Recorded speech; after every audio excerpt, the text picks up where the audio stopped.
আসসালামু আলাইকুম। জি, আসসালামু আলাইকুম। কই থেকে আসছেন? আমরা সিলেট থেকে আসছি। জি, এত দূর থেকে এই পাগলা মসজিদে আসার মূলত উদ্দেশ্য কি? এখানে আসছি আমরা এই যে এখানে একটা পবিত্র জায়গা মনে করে যে এখানে তো অনেক লোক আসে, এখানে দান বক্স আছে, টাকা পয়সা দান খয়রাত করে এবং মানুষের অন্তরের এই আশাগুলা পূরণ হয়। বিধায় আমরাও আসছি প্রত্যেকে একটা উদ্দেশ্য নিয়ে। আল্লাহ তাআলা যেন আমাদের এই উদ্দেশ্যগুলোকে আল্লাহ তাআলা কবুল করে। আপনারা তো সিলেট থেকে আসছেন না? জি, এই সিলেট থেকে মানে যে এখানে একটা মসজিদ আছে এটা কোথা থেকে জানতে পারলেন? এটা আমরা অনেক আগে থেকেও জানি।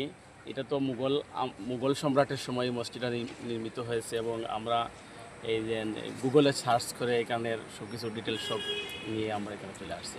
তো কেমন লাগতেছে এখানে এসে? আলহামদুলিল্লাহ খুবই ভালো লাগছে।